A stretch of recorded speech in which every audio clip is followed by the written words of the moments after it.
Aksi demo ratusan mahasiswa di depan kantor Gubernur Sulawesi Barat siang kemarin berlangsung ricuh. Mahasiswa dan aparat kepolisian terlibat saling dorong. Polisi bahkan sempat kewalahan lantaran mahasiswa juga memukul dan menendang aparat. Situasi kian memanas karena masa aksi yang hendak menyampaikan aspirasinya tidak diizinkan masuk ke kantor Gubernur Sulbar.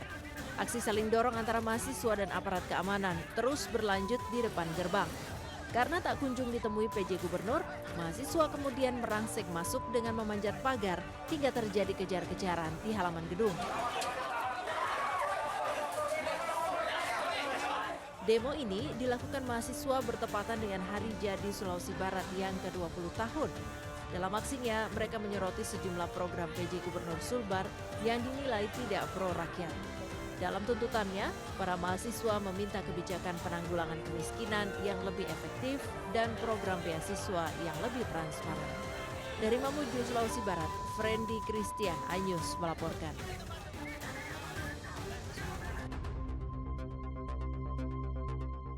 Video amatir ini merekam tindak kekerasan yang dialami seorang mahasiswi. Rekaman video dibuat rekan korban yang merupakan sesama mahasiswa tanpa disadari oleh pelaku. Menyusul beredarnya rekaman tersebut di media sosial, akhirnya korban melapor ke Satreskrim Polres Bangkalan.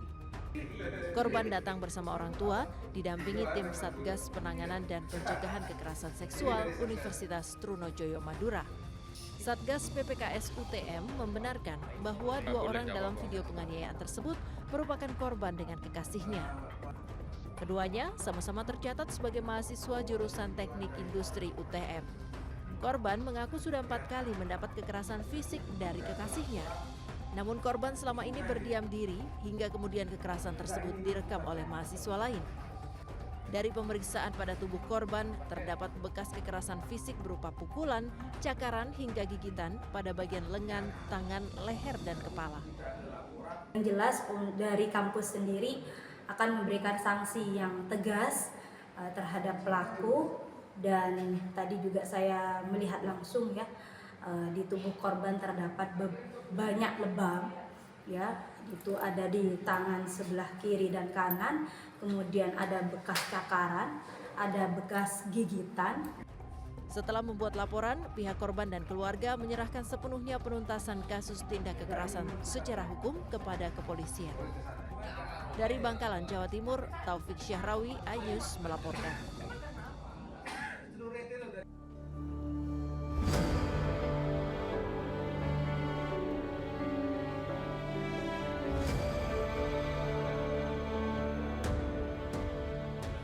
Panorama alam Blumbung Roto yang berada di kaki Gunung Sumbing, Magelang, Jawa Tengah ini sangat memanjakan mata. Lahan pertanian tersusun indah dengan latar kemegahan Gunung Sumbing begitu mempesona. Di lokasi ini, pengunjung bisa bersuah foto dengan latar belakang gunung dan lahan pertanian. Blumbung Roto kini menjadi destinasi wisata baru yang belum banyak dikunjungi orang. Bahkan belum ada pengelola resmi di lokasi wisata ini. Jalan-jalan aja mas, mumpung hari libur kerja ya udah. Kayaknya dengar banyak cerita di sini bagus sih pemandangannya. Kayak belakang saya Sumbing, nah, ya udah. Penasaran sih sama view-nya gimana ya wis, langsung kesini aja. Bawahnya terjal, di situ ada tempat yang datar, dataran datar. Kemudian atasnya terjal lagi. Di situ bisa melihat gunung dan bisa ke bawahnya melihat hamparan pertanian. Rencananya pihak desa akan mengembangkan wisata ini dengan membenahi akses jalan menuju lokasi. Nah, jika Anda senang bingung mau wisata kemana, tidak ada salahnya berkunjung ke Blumbung Roto ini. Dari Magelang, Jawa Tengah, Puji Hartono, iNews melaporkan.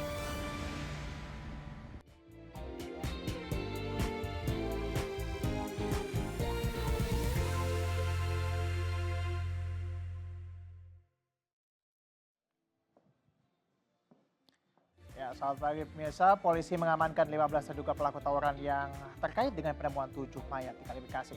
Informasi ini bersama dengan informasi lainnya akan kami hadirkan untuk Anda dalam Buletin iNews Pagi selengkapnya.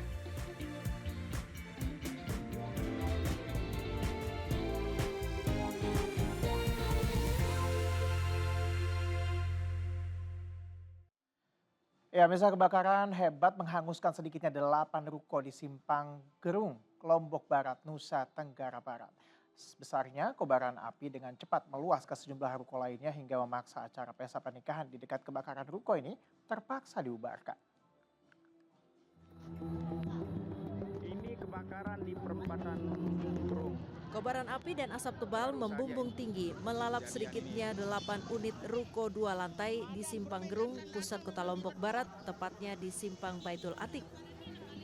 Api dengan cepat membesar dan membakar ruko lainnya karena sebagian besar ruko berbahan kayu ditambah banyaknya bahan yang mudah terbakar. Besarnya kobaran api memaksa warga yang sedang menggelar acara resepsi pernikahan tak jauh dari lokasi kebakaran harus dihentikan karena warga dan tamu undangan panik menyaksikan kebakaran. 4 unit pemadam kebakaran ditambah bantuan water cannon dikerahkan untuk memadamkan api. Setelah 1 jam berjibaku, petugas berhasil memadamkan api yang diduga dipicu korsleting listrik. Ini ada 8 lokal toko ya, ruko, rumah toko yang kebakaran. Nah 1, 2, 3, 4 karena ini bertingkat jadinya 8. Ya, kita sudah melakukan pemadaman. Ya alhamdulillah. Ya sampai dengan saat ini sudah tuntas. Tidak ada korban jiwa dalam peristiwa ini, namun kerugian ditaksir mencapai ratusan juta rupiah. Dari Lombok Barat, Nusa Tenggara Barat, Muzakir, iNews melaporkan. Kita ke sorotan lainnya, Biasa Polda Metro Jaya mengamankan 15 orang terduga pelaku tawuran dari penemuan mayat di Kali Bekasi. Dan hingga kini pihaknya juga telah meminta sejumlah keterangan dari saksi dan juga orang-orang yang terlibat dalam kejadian ini.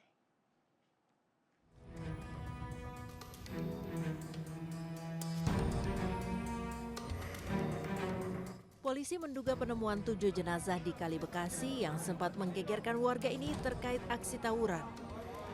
Terlebih, saat itu polisi juga sedang berpatroli untuk mencegah peristiwa tersebut. Kendati demikian, Polda Metro Jaya belum bisa menyimpulkan terkait insiden tersebut lantaran masih mengumpulkan beragam keterangan. Selain itu, polisi juga telah mengamankan 15 orang, di mana 3 diantaranya membawa senjata tajam. Sebelumnya, warga perumahan Pondok Gede Permai Jati Asih, Kota Bekasi, Jawa Barat digegerkan dengan penemuan jasad remaja tanpa identitas yang mengapung di aliran Kali Bekasi. Tidak tanggung-tanggung, jasad yang ditemukan berjumlah 7 orang dalam waktu yang berdekatan. Awalnya warga menemukan 4 jenazah, lalu bertambah 2 dan selang beberapa menit kemudian 1 jenazah kembali ditemukan. Warga pun langsung melaporkan penemuan ini ke polisi. Dari ke-7 jasad remaja yang ditemukan, seluruhnya diperkirakan masih berusia belasan tahun. Dan saat ini, ke-7 jenazah remaja tanpa identitas itu telah dibawa ke Rumah Sakit Polri Kramat Jati, Jakarta Timur. Ya, misal 2 dari 7 jenazah yang ditemukan tewas mengapung di Kali Jati Asih, Bekasi, Jawa Barat telah teridentifikasi. Warga yang merasa kehilangan anggota keluarga mereka diimbau untuk melapor ke Rumah Sakit Polri Kramat Jati. Dan kita simak pemirsa berikut laporan dari Faisal Rinaldi bersama dengan juru kamera Wildan Aulia. Ya, pemirsa, warga Bekasi, Jawa Barat dihebohkan dengan temuan 7 mayat yang mengapung di Kali Jati Asih, Bekasi, Jawa Barat. Untuk saat ini, seluruh jenazah sudah dibawa ke Rumah Sakit Polri Kramat Jati. Sampai dengan saat ini, 2 jenazah teridentifikasi dan keluarganya pun juga sudah tiba di sini. Untuk informasi atau identitasnya, yang pertama adalah seorang laki-laki berinisial MR dengan usia 18 tahun. Kemudian untuk yang kedua adalah seorang laki-laki juga dengan inisial AD dengan usia 16 tahun. Dan untuk kelima, jenazah lainnya memang hingga saat ini masih terus dilakukan identifikasi oleh tim forensik, tim DNA, Inavis, dan lain sebagainya di sini. Kemudian juga memang pemirsa, Rumah Sakit Polri Kramat Jati mengimbau kepada masyarakat ataupun warga yang merasa kehilangan anggota keluarganya atau dalam 2 hari terakhir ini belum atau tidak ada kabar untuk membuat laporan ke Rumah Sakit Polri Kramat Jati. Kemudian juga membawa sejumlah informasi seperti misalnya identitas dan alat-alat pribadi seperti misalnya sikat gigi, kemudian topi, pakaian yang belum cuci. Nah, ini terkait dengan pengambilan sampel DNA yang nantinya bisa dijadikan sebagai antemortem, dan nantinya pihak dari rumah sakit akan mencocokkan antemortem tersebut dengan postmortem yang memang hingga saat ini masih terus diidentifikasi oleh pihak Rumah Sakit Polri Kramat Jati. Sebelumnya pemirsa, memang untuk ke-7 jenazah ini ditemukan pada Minggu pagi, dan informasi yang beredar hingga saat ini memang diduga ke-7 jenazah ini merupakan pelaku tawuran. Namun untuk saat ini pihak kepolisian masih terus melakukan penyelidikan untuk membenarkan atau tidak bahwa 7 remaja atau 7 jenazah ini merupakan pelaku tawuran atau bukan. Yang ini yang masih terus dilakukan pendalaman dan juga penyelidikan oleh pihak kepolisian. Dari Jakarta, Faisal Rinaldi, Wildan Aulia, News melaporkan. Sementara itu, pemirsa, Rumah Sakit Polri masih mencocokkan data antemortem 2 korban yang tewas di Kali Bekasi. Dari hasil identifikasi sementara, seluruh korban ini merupakan laki-laki dengan perkiraan usia belasan tahun. Sejumlah kerabat dan keluarga 7 jenazah yang jasadnya ditemukan mengapung di Kali Bekasi mulai berdatangan ke Rumah Sakit Polri Kramat Jati, Jakarta Timur. Mereka datang untuk memberikan laporan atau menyampaikan bahwa salah satu anggota keluarga mereka hilang. Untuk mempermudah proses identifikasi, petugas meminta pihak keluarga yang ingin melapor membawa data serta ciri-ciri dari korban. Dari hasil identifikasi sementara, seluruh korban merupakan laki-laki dengan perkiraan usia belasan tahun. Ke-7 korban juga mengenakan pakaian yang sama, yaitu jaket hitam. Saat mengevakuasi para korban, petugas gabungan dari Basarnas, BPBD, dan juga relawan juga menemukan ponsel milik korban.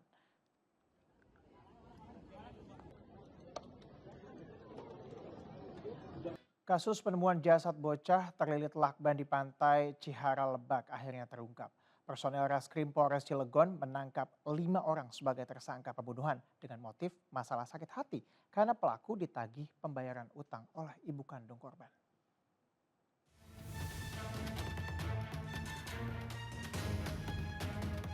Video amatir ini memperlihatkan saat petugas menangkap seorang wanita yang diduga eksekutor pembunuhan Akilah, bocah berusia 5 tahun yang menghebohkan warga Lebak. Kepada polisi, tersangka mengaku diiming-imingi uang 50 juta rupiah oleh seseorang berinisial R yang diduga merupakan otak pembunuhan. Dari penangkapan R, akhirnya terungkap motif pembunuhan. R mengaku sakit hati kepada ibu korban karena sering ditagih hutang. Selanjutnya, polisi berturut-turut mengamankan 3 orang lain yang terlibat dalam pembunuhan keji ini. Kelima tersangka terdiri dari 3 perempuan dan 2 laki-laki yang memiliki peran berbeda. Mulai otak pembunuhan, mengeksekusi anak, hingga pembuang jasad korban. Namun dari 5 pelaku, hanya 1 tersangka yang mengenal korban. Kita sudah mengamankan 5 orang tersangka. Ya, baik itu tersangka yang langsung mengeksekusi anak tersebut, atau yang juga membantu sampai dengan pembuangan ke lokasi di Lebak. Ya, ada 3 perempuan dan 2 laki-laki. Sebelumnya, warga Lebak, Banten geger dengan penemuan jasad seorang bocah di pantai Cihara dalam kondisi terlilit lakban. Dari penyelidikan polisi, diketahui korban merupakan Akila Nutisa Priska, bocah berusia 5 tahun yang sebelumnya dilaporkan hilang oleh orang tuanya. Saat ini jasad korban telah dibawa pihak keluarga ke Padang, Sumatera Barat untuk dimakamkan.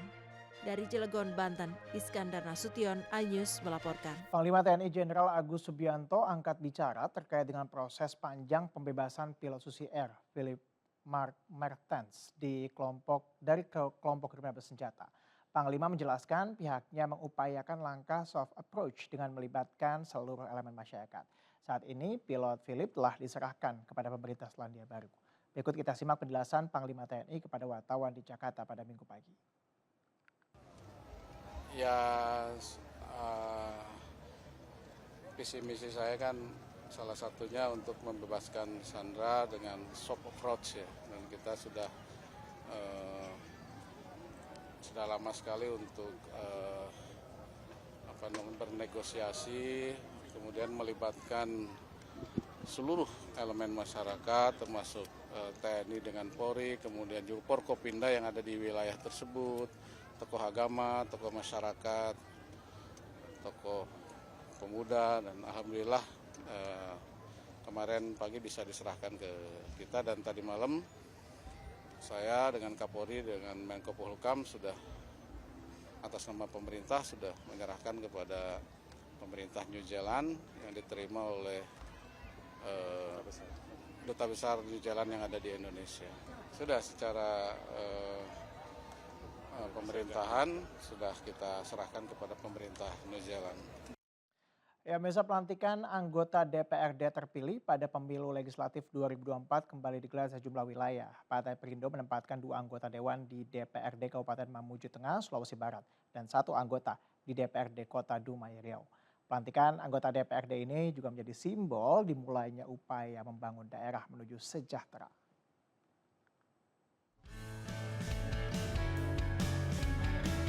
Anggota DPRD Kabupaten Mamuju Tengah resmi dilantik. 2 diantaranya adalah kader terbaik Partai Perindo yang terpilih pada pemilu legislatif 2024 lalu, yaitu Herman dari Dapil 1 dan Mariam dari Dapil 2, yang kembali terpilih untuk periode kedua dengan meraih 2.395 suara.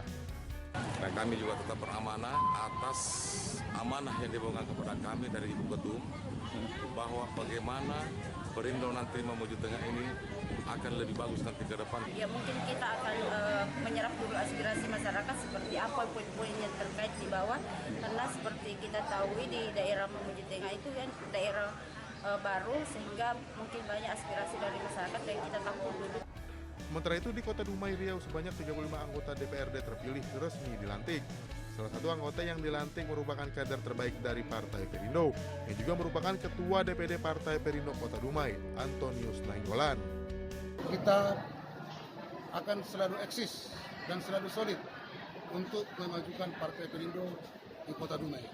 Mudah-mudahan dengan seizin Tuhan, mungkin di tahun berikutnya Partai Perindo kita akan genjot dalam satu fraksi.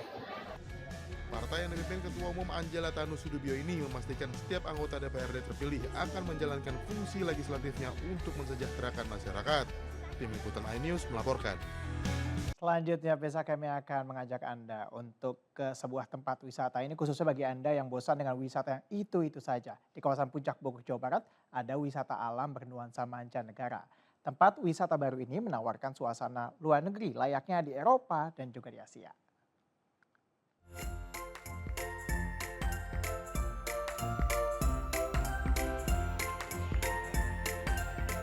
Berkunjung ke kawasan wisata Puncak Bogor, Jawa Barat memang tidak ada bosannya ya. Nah, kali ini ada tempat wisata alam terbaru yang menawarkan suasana seperti di luar negeri. Namanya Nichols River Park yang berada di Jalan Raya Puncak Sepayung, Megamendung. Di lokasi ini wisatawan dapat menikmati keindahan bangunan kastil ala negara-negara Eropa sekaligus bangunan bernuansa Asia seperti Jepang, Cina, dan Korea. Itu kita ada zona kastil, karena di kastil itu yang di belakang kita ini itu zona yang udah jadi ikon ciri khas kita. Terus ada juga zona Jepang, karena zona Jepang itu bagus banget untuk foto-foto apalagi di sore hari. Bukan hanya memanjakan mata saja, wisatawan juga bisa merasakan berbagai wahana permainan yang dapat dinikmati oleh usia anak-anak hingga dewasa. Yang paling populer misalnya skybike. Wisatawan diajak merasakan mengelilingi kastil seperti dari atas awan. Pengalaman yang didapat pun terasa seru. Lihat di TikTok sih, Bagus. Ya, rekomendasi. Untuk masuk ke kawasan wisata ini, pengunjung cukup siapkan uang Rp30.000 untuk weekday dan Rp40.000 untuk weekend dan tanggal merah. Jadi tunggu apa lagi? Bagi yang sudah bosan dengan nuansa alam pegunungan Puncak, silakan coba mampir ya. Dari Bogor, Jawa Barat, William Hidayat, iNews melaporkan. Ya, Mesa Menteri Koordinator Bidang Kemaritiman dan Investasi Luhut Binsar Panjaitan bersama dengan Menteri Pariwisata dan Ekonomi Kreatif Sandiaga Uno meninjau Kampung Seni Borobudur, Magelang, Jawa Tengah. Besar harapannya kawasan ini nantinya dapat menggerakkan pariwisata dan ekonomi masyarakat sekitar.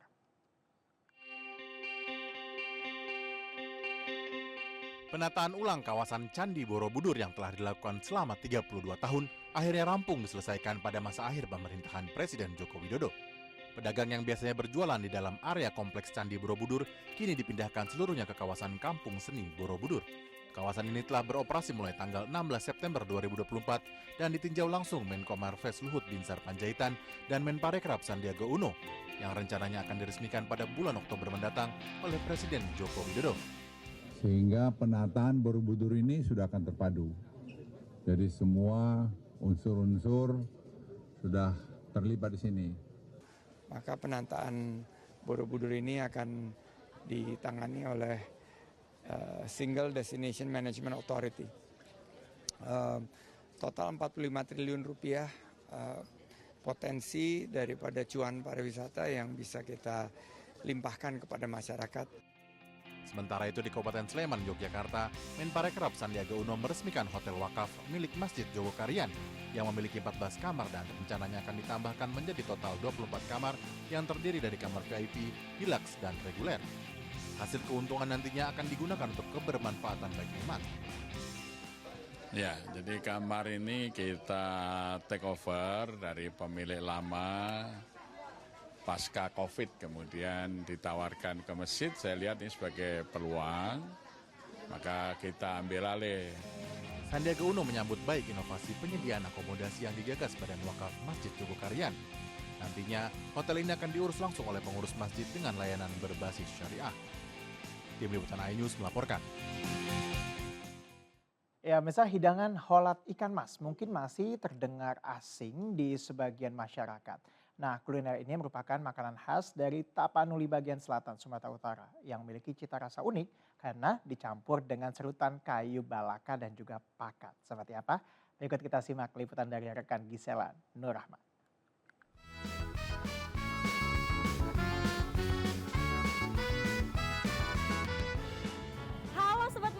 Saya lagi jalan-jalan dan nemuin warung makan yang jual makanan tradisional khas Tapanuli Selatan. Wah, kayak gimana tuh rasanya? Langsung aja kita lihat yuk. Halo, Bang. Halo, Mbak. Bang, di sini jual holat sama gulai ikan salai. Oh iya benar, Mbak. Holat ini masakan dari Padang Bolak, Sumatera Utara. Bahan dasarnya itu ikan mas yang kita asap selama 8 jam. Terus bumbunya ini terdiri dari irisan batang balaka. Itu yang menjadi santannya si holat ini. Gulai ikan sal ini juga makanan dari kampung kita juga. Nah, dia bahan dasarnya santan, terus lele yang diasap gitu. Saya mau pesan masing-masing satu deh. Boleh, Mbak. Boleh, Mbak. Oke. Silakan, Mbak. Iya, saya tunggu ya, Bang ya. Siap, Mbak. Siap. Oke, Mbak. Yuk.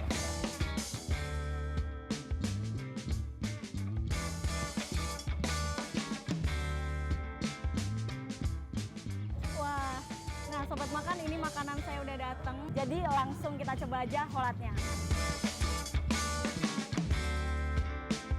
Ini rasa kuahnya sepet, asin, tapi gurih. Ini aja yang agak mengagetkan tuh ininya.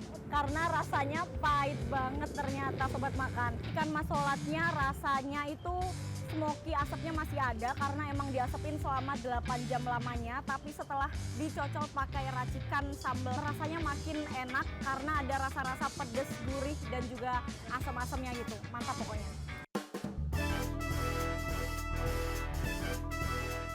Sekarang kita lanjut makan gulai ikan salainya. Langsung kita coba.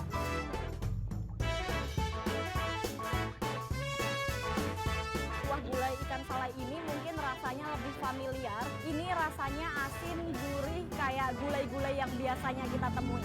Dan juga ikan lele ini walaupun udah diasap selama 8 jam, rasa dagingnya itu masih ada. Terakhir yang wajib dicoba adalah teh susu telurnya. Ini pakai telur ayam kampung dan ini rasanya kayak teh tarik gitu nih Sobat Makan. Jadi gimana? Langsung aja datang ke resto ini yang ada di daerah Ciputat, Tangerang Selatan. Dari Tangerang Selatan, Gisela Nur Rahmat bersama juru kamera Irian Syah. Sampai jumpa di Foodigram selanjutnya. Ya, misalnya sebuah yayasan yang bergerak di bidang sosial menargetkan akan mencetak 1.000 sarjana pertanian dan peternakan melalui hasil perkebunan. Untuk mencapai target itu, yayasan ini menggandeng sejumlah pengelola resto, supermarket, hotel, dan juga klub sepak bola.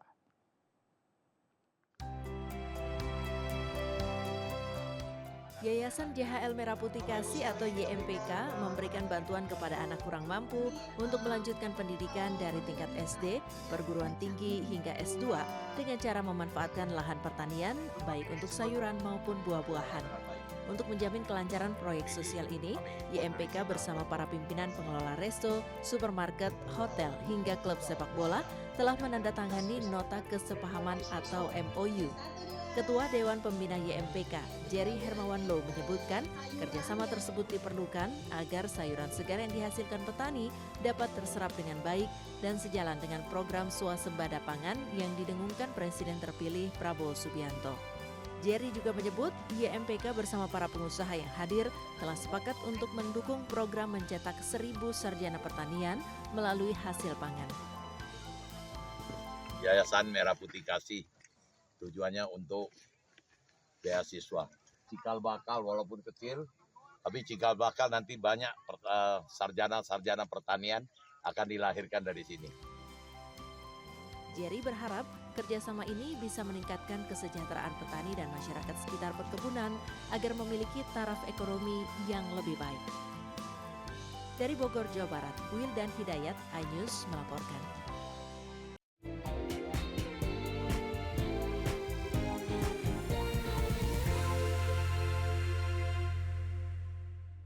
Ya, pemirsa, polisi menggerebek sebuah warung yang menjual mie instan dan juga menjual narkoba. Sejumlah pelaku berusaha kabur dari kejaran polisi dengan melompat ke sungai.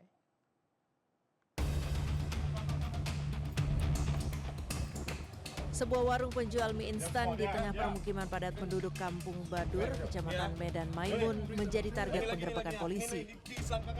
Selain menjual mie, warung ini diketahui juga menjadi tempat penjualan narkoba. Polisi meringkus seorang pengedar dengan sejumlah barang bukti paket sabu siap edar. Pelaku menyembunyikan salah satu paket sabu di alat vitalnya.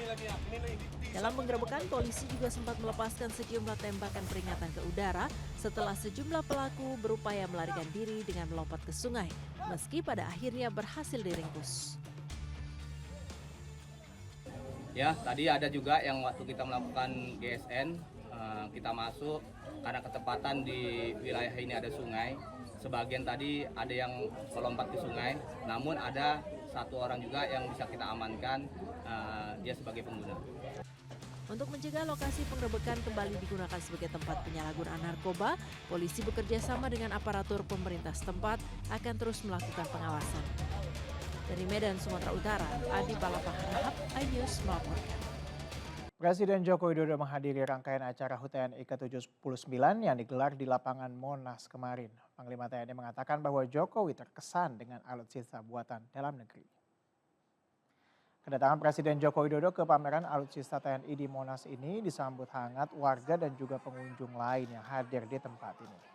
Bagaimana tidak, Presiden Jokowi yang menggunakan dan juga menyetir sendiri bagi care terlihat membawa serta dua cucunya, Jan Etes dan juga Lembah Mana. Jokowi bertolak bersama dengan cucunya dari Istana Merdeka dan tiba pukul 9.40 waktu Indonesia Barat di Monas. Panglima TNI Agus Subianto dan Kapolri Jenderal Listio Sigit Prabowo mendampingi perjalanan Jokowi.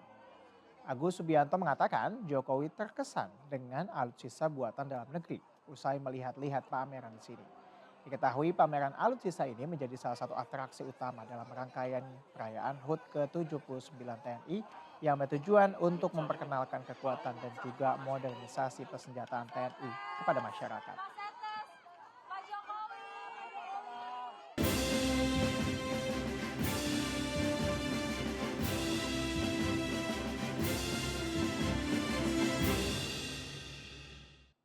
Komisi Pemilihan Umum Jakarta resmi menetapkan 3 pasangan calon gubernur dan calon wakil gubernur Jakarta untuk maju dalam pemilihan kepala daerah Jakarta.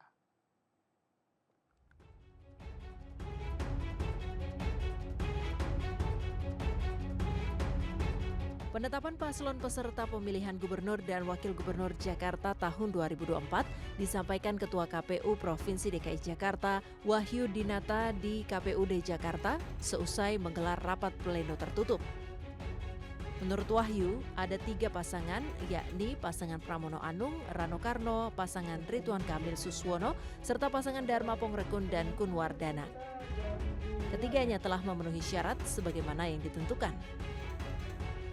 Memutuskan, menetapkan keputusan Komisi Pemilihan Umum Provinsi Daerah Khusus Ibu Kota Jakarta tentang penetapan pasangan calon peserta pemilihan gubernur dan wakil gubernur Daerah Khusus Ibu Kota Jakarta tahun 2024. Ke-1, menetapkan pasangan calon peserta pemilihan gubernur dan wakil gubernur Daerah Khusus Ibu Kota Jakarta tahun 2024 yang memenuhi syarat sebagaimana tercantum dalam lampiran keputusan yang merupakan bagian tidak terpisahkan dari keputusan ini.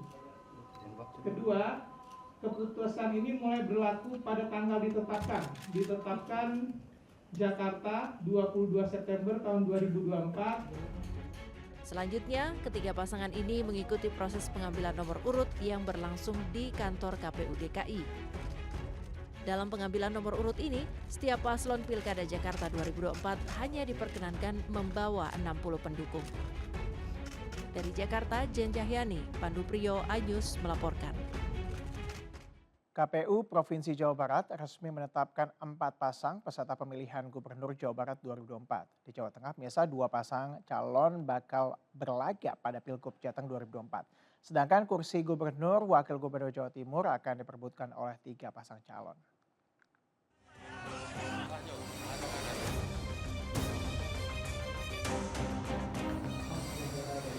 Tiga pasangan calon Pilgub Jawa Timur 2024 ditetapkan KPU Provinsi setelah melakukan pemeriksaan berkas persyaratan pencalonan dari masing-masing pasangan, termasuk pula hasil pemeriksaan kesehatan. 3 pasang calon dalam Pilgub Jatim, yaitu pasangan petahana Kofifa Indar Parawansa dan Emil Elestianto Dardak yang diusung Koalisi Indonesia Maju. Pasangan calon gubernur Tri Risma Harini dan calon wakil gubernur Zahrul Azhar Asumta yang diusung PDI Perjuangan. Serta pasangan Lulu Nur Hamidah dan Lukmanul Hakim yang diajukan oleh PKB. Sesuai dengan urutan kehadiran pendaftaran, pertama 14 gabungan partai politik mengusung Bu Kofifa dan Pak Emil, gabungan 2 partai politik mengusung Tri Risma Harini dengan Gushan, kemudian 1 partai politik mengusung Lulu dan Sedangkan Pilgub Jawa Tengah hanya akan diikuti 2 pasang calon, yaitu pasangan calon gubernur Andika Perkasa dan calon wakil gubernur Hendrar Priyadi dari PDI Perjuangan, serta pasangan Ahmad Lutfi Taji Yassin Maimun dari Koalisi Indonesia Maju. Selain menetapkan 2 pasangan calon Pilgub 2024, KPU Provinsi Jawa Tengah menetapkan pula daftar pemilih tetap Pilgub Jateng mencapai 28.427.616 jiwa.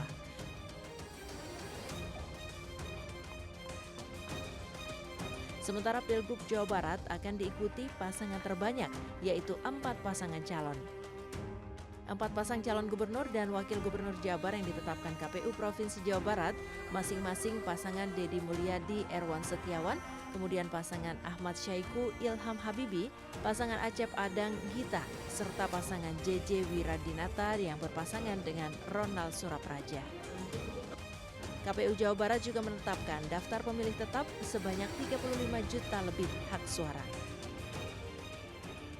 Ini KPU Provinsi Jawa Barat pada tanggal 22 September 2024 pukul 14.30 tadi melakukan rapat pleno tertutup terkait dengan 4 paslon dan ditetapkan 4 paslonnya memenuhi syarat semuanya. Setelah menetapkan 4 paslon, selanjutnya KPU Provinsi akan melakukan pengundian nomor urut calon pada hari Senin. Pencoblosan Pilkada serentak berlangsung pada hari Rabu 27 November 2024. Penetapan calon terpilih dilakukan KPU daerah pada bulan Desember bila tidak ada sengketa pemilu diajukan ke Mahkamah Konstitusi. Sementara pelantikan gubernur dan wakil gubernur dijadwalkan pada bulan Februari 2025. Dari Bandung, Jawa Barat, Semarang, Jawa Tengah, dan Surabaya, Jawa Timur, Tim Liputan iNews melaporkan. Ya, Misa pasangan calon gubernur dan wakil gubernur Jakarta Ridwan Kamil Suswono menghadiri acara apel kemenangan yang diikuti oleh ribuan kader Partai Golkar. Sedangkan calon wakil gubernur yang diusung oleh PDI Perjuangan Rano Karno melakukan safari dengan bertemu warga di kawasan Cakung, Jakarta Timur. Ya, apel pemenangan pasangan Ridwan Kamil Suswono digelar di kantor DPD Partai Golkar kawasan Menteng, Jakarta Pusat. Turut hadir Ketua Tim Pemenangan Ahmad Riza Patria, perwakilan Partai Koalisi Indonesia Maju, serta seluruh anggota fraksi Partai Golkar DKI Jakarta. Melihat sambutan yang luar biasa, Ridwan Kamil optimistis bisa menang Pilkada Jakarta dalam 1 putaran. Pada kesempatan ini Ridwan Kamil sekaligus mensosialisasikan Tugu Monas sebagai logo pasangan ini. Sementara calon wakil gubernur Rano Karno menemui warga di kawasan Cakung, Jakarta Timur dalam acara Kongko bareng Bang Dul. Dalam kesempatan ini Rano meminta doa dan dukungan masyarakat agar bisa diberikan kepercayaan mengurus Pak Jakarta sama dengan Pramono Anung sebagai gubernur dan wakil gubernur Jakarta periode 2025-2030.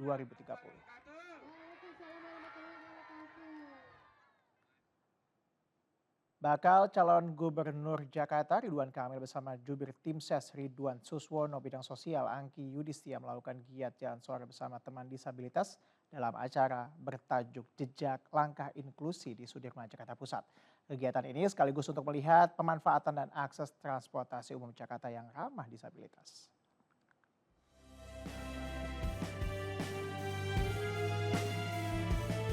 Bakal calon gubernur Jakarta Ridwan Kamil bersama jubir tim ses Ridwan Suswono bidang sosial Angki Yudhistia menggelar kegiatan jalan sore bersama teman disabilitas.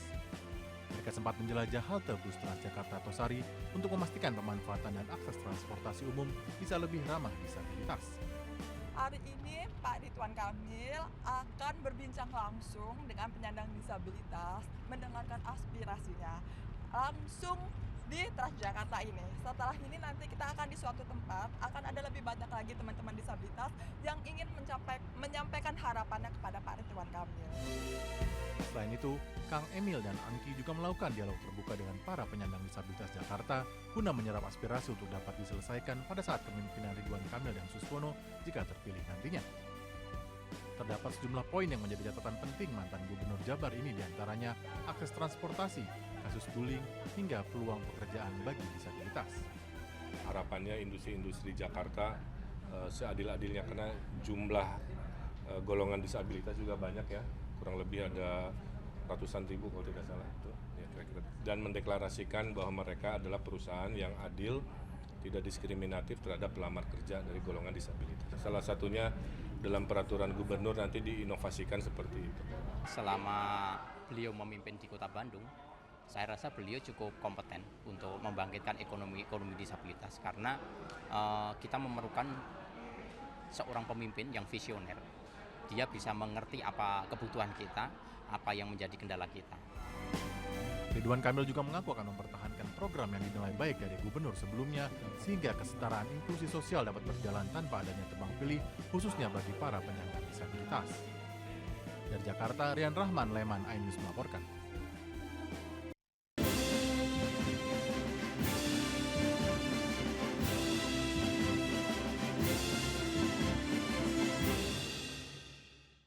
Selanjutnya informasi dari dunia kuliner. Pemirsa, ada kue pukis di kota Palembang yang bisa menjual hingga ribuan pukis dalam sehari. Kue pukis Kota Baru ini selain enak, juga terkenal dengan ukurannya yang jumbo. Penasaran? Kita simak liputannya berikut ini.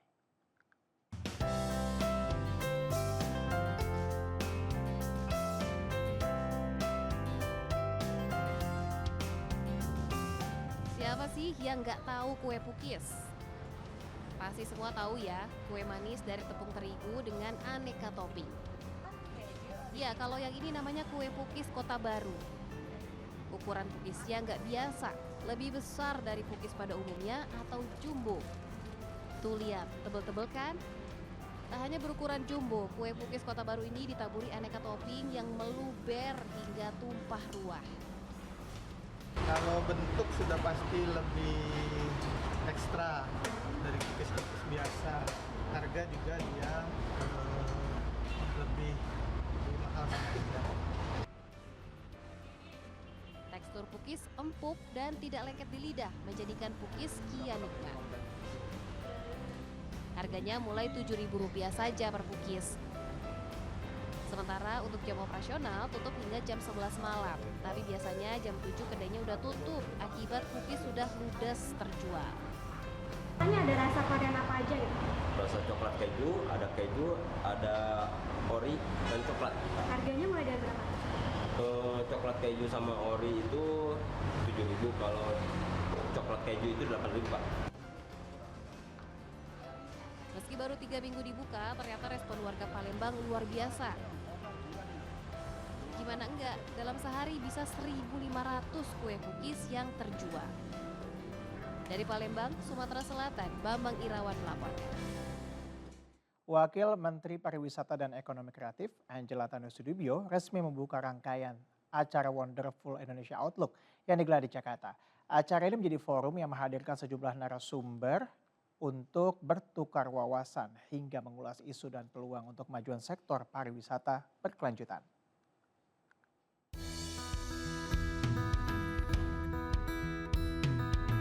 Rangkaian Forum Wonderful Indonesia Outlook bertajuk Sustainable Thriving, Impactful Striving yang digelar di Jakarta resmi dibuka secara daring oleh Wakil Menteri Pariwisata dan Ekonomi Kreatif yang juga Ketua Umum Partai Perindo Angela Tanusudibio.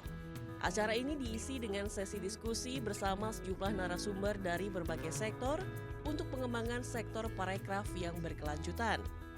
Angela Tanusudibio berpesan agar pencapaian positif di sektor pariwisata dan ekonomi kreatif terus dipertahankan, serta para pelaku dalam ekosistem ini juga harus berinovasi dan berkolaborasi dengan konsep keberlanjutan dan teknologi.